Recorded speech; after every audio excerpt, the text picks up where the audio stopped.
Monsieur Papy. Bonjour, mon cher Amulus. Comment allez-vous? Je vais bien, vous? Ça va très bien. Et nos amis aussi sont là. Oui, bonjour les amis. C'est qu'on est content de vous voir. Oui, oui, oui. Vous êtes ici, mon cher Amulus, pourquoi au juste? Pour répondre à une de vos questions. Et oui, comme toujours. Et j'ai quelqu'un qui me demandait, justement, pouvez-vous poser la question à Amulus, à savoir pourquoi il y a ce qu'on appelle des plantes annuelles et des plantes vivaces? Oui, bien Oui. sûr, je vais vous répondre à cette question. C'est très, très, très facile. Ben, j'espère. Vous voyez, mon cher Papy, Oui. les plantes qui sont annuelles ou les fleurs qui sont annuelles, parce qu'il y a des plantes vertes et il y a des fleurs aussi. OK. Et c'est parce qu'elles sont annuelles. Elles sont annuelles parce qu'elles meurent à la fin de l'été.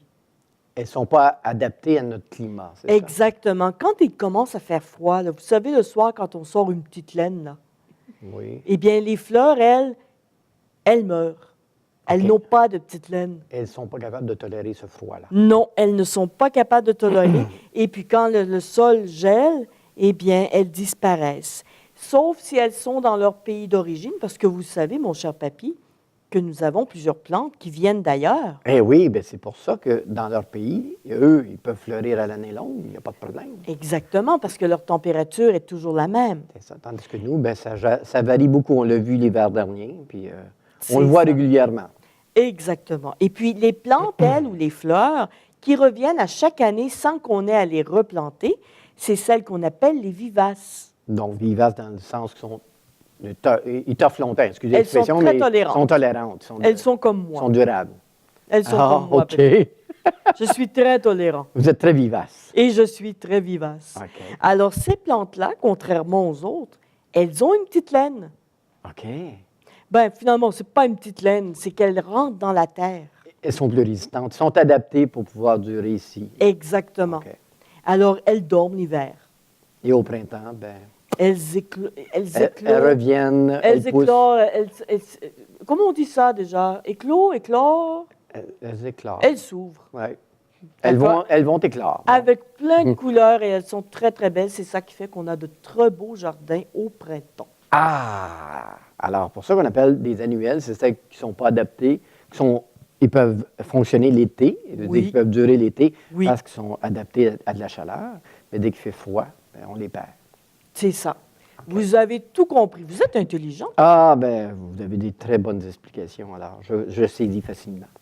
Oui. J'espère que vous avez apprécié, les amis, que vous avez compris Oui. l'explication de notre cher ami. Envoyez-nous encore des questions comme ça. C'est très, très intéressant. Eh bien, pas de problème. Alors, on reste les amis pour l'histoire. Et mon cher Amulus, on se voit la semaine prochaine. À la semaine prochaine. OK, au revoir. Au revoir. Bonjour, mon petit Théo! Allô, papy? Hé, t'es avec Slow-Mo aujourd'hui? Ben oui, Slow-Mo est sorti de son hibernation. Ben oui, l'hiver est terminé, le printemps Oui. est arrivé et Slow-Mo Oui. est sorti. Slow-Mo a décidé là, que c'était le temps. Là. C'était le temps. Oui. Bon, ben on est bien content de te voir, mon petit Ben Slow-Mo. oui, ben oui. Les amis sont là. Allô, les amis? Comment ça va? Mais je pense que ça va bien pour eux. Mais Oui. pourquoi ils sont ici, tu penses? Je sais pas. C'est pour l'histoire que Papy va conter. Oui. Il me semble que ça fait longtemps que j'en ai pas eu de tes histoires. Ben oui, ça a été au hockey, t'avais Ben plein de oui. choses, là. Fait que là, c'est fini, là. Le hockey est fini, mais là, on commence le soccer et le baseball. OK. Donc, entre les deux, je suis correct, je peux te faire une histoire. Oui. Bien, aujourd'hui, l'histoire, ça s'appelle L'âme des noyés. Des noyés. Oui, des gens qui ont coulé là, dans l'eau. et qui se sont noyés. Oh! Oh! Il est- Ça fera pas peur à Slow-Mo, ça? Ben non, c'est pas une émission d'horreur, là. C'est pas une histoire d'horreur, là. Non? C'est le nom fait ça, là, mais c'est pas... Tu vois que le monsieur, c'est pas drôle ce qu'il vit, par exemple. OK.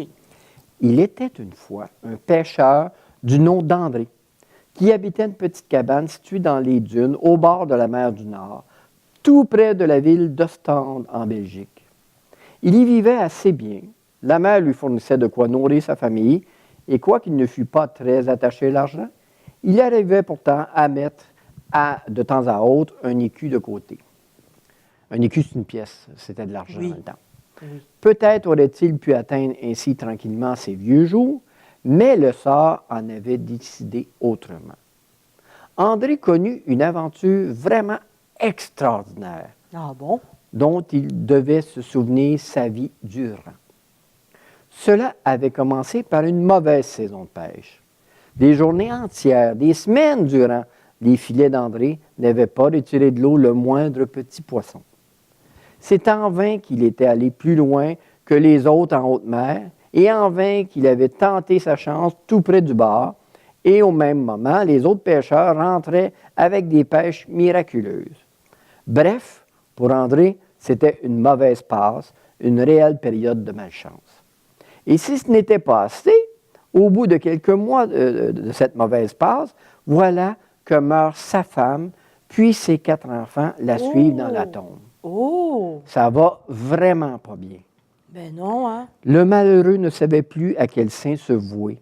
Il errait comme un corps sans âme, ne parlait plus à personne et restait des heures assis à la table au sommet d'une dune, assis dans le sable, papy, il a de la misère à lire, Allez, papy. au t'es sommet capable. d'une dune à contempler la mer. Une fois, à la tombée du soir, c'était précisément la veille de la Saint-André. Oh, c'est quoi ça? C'est une fête, là. Je ne sais pas quelle journée que c'était, là, mais c'est la Saint-André. Ah! Il était assis là, à sa place favorite, au sommet de la dune, contemplant les vagues qui roulaient les unes sur les autres pour s'écraser en mugissant sur la grève. Soudain, il remarque sur l'eau, un peu plus loin, une petite flamme bleue. Oh! Puis, il y en a plusieurs qui dansent et sautent au même endroit. Le pêcheur se frotte vite les yeux pour vérifier si ce n'était pas une hallucination. Oui. Non, ce n'était pas un mirage. André se souvient alors que des voisins lui ont dit dans le temps que là où apparaissaient des petites flammes bleues sur la mer, il y avait un trésor caché. Oh! À quoi me serviraient ces richesses, maintenant que ma femme et mes enfants sont morts, se dit alors le pêcheur. Qu'un autre tente sa chance si ça lui dit. Tu ne devrais pas être si ingrat, dit alors une voix profonde, interrompant les réflexions du pêcheur. André, fort surpris, se retourne. Il voit un grand diable au visage très pâle, portant un vêtement étranger à la région, de hautes bottes et un grand chapeau noir qui lui cache la moitié de la figure. Mais les yeux de l'étranger rayonnent comme de la braise ardente, si bien que le pêcheur a l'impression que leur chaleur pénètre jusqu'à la moelle de ses os. Oh. « Il ne faut pas avoir peur de moi, lui dit-il. Je suis un esprit, et comme je m'appelle André comme toi, j'ai pris ton sort en compassion, et je suis venu t'aider. Il ne me manque rien, et je ne veux rien de toi, rétorque le pêcheur, qui fait vite le signe de la croix. L'escogriffe ne fait qu'en rire. Je te dis de ne pas avoir peur de moi. Il n'y a pas de quoi. Je ne suis pas un mauvais esprit. Regarde, je t'apporte une bague magique. Passe-la à ton doigt ce soir, à minuit, et avance directement dans la mer vers l'endroit où brûlent les flammes bleues. Quoi qu'il arrive, quoi que tu vois, ne regarde rien d'autre que 3 pots renversés le fond en l'air. Retourne le pot du milieu, et tout ce que tu y verras, emporte-le. Mais je te le répète, ne regarde rien d'autre et hâte-toi de regagner le rivage. Le pêcheur n'avait pas encore eu le temps de se rendre compte de ce qui venait de lui arriver, que l'autre avait disparu, comme englouti par le sable de la dune. Seule la bague brillant dans sa main témoignait de son passage. Mais le pêcheur n'avait aucune confiance à cette étrange apparition, si bien que lorsque le clocher de l'église d'Ostende sonna les 12 coups de minuit, il y avait longtemps qu'il dormait dans sa cabane, ayant préféré oublier tout cela. Pourtant, peu de temps après, sa situation était encore pire qu'avant. Oh. D'abord, il tomba malade. Il resta longtemps au lit, tout seul durant des semaines, et quand enfin il se trouva guéri, sa chaumière était réduite en cendres. Il a passé au feu. Oh non! Sans un sou en poche, Oh. sans toit sur la tête, notre pêcheur devenait un mendiant.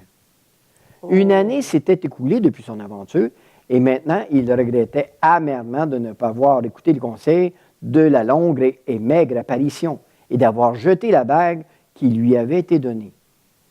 Et cette année-là, peut-être, est-ce un hasard, ou peut-être précisément dans l'intention de voir s'il allait encore se passer quelque chose. À la veille de la fête de la Saint-André, notre pêcheur retourna s'asseoir sur la dune devant la mer. Et elle réapparut sur la surface de l'eau, des petites flammes bleues. Oh. Et la longue silhouette blême revint aussi pour offrir à André une nouvelle bague en l'incitant à aller chercher le trésor qui l'attendait. Cette fois-ci, le pêcheur l'écouta. Oh. La mer était forte et roulait de grosses vagues, mais celle-ci reculait devant André, si bien qu'il parvint à pied sec jusqu'à un splendide pré vert où se dressait une jolie petite maison. Oh. En route, le pêcheur avait rencontré un jeune homme et une jeune fille qu'il avait connus dans sa jeunesse. C'étaient des gens qui s'étaient noyés dans le Oh temps. oui? Oui. Ah?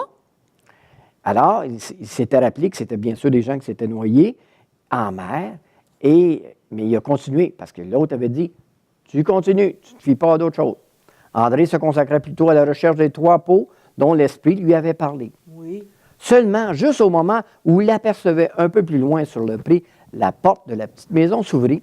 Sur le seuil apparut sa femme et ses enfants.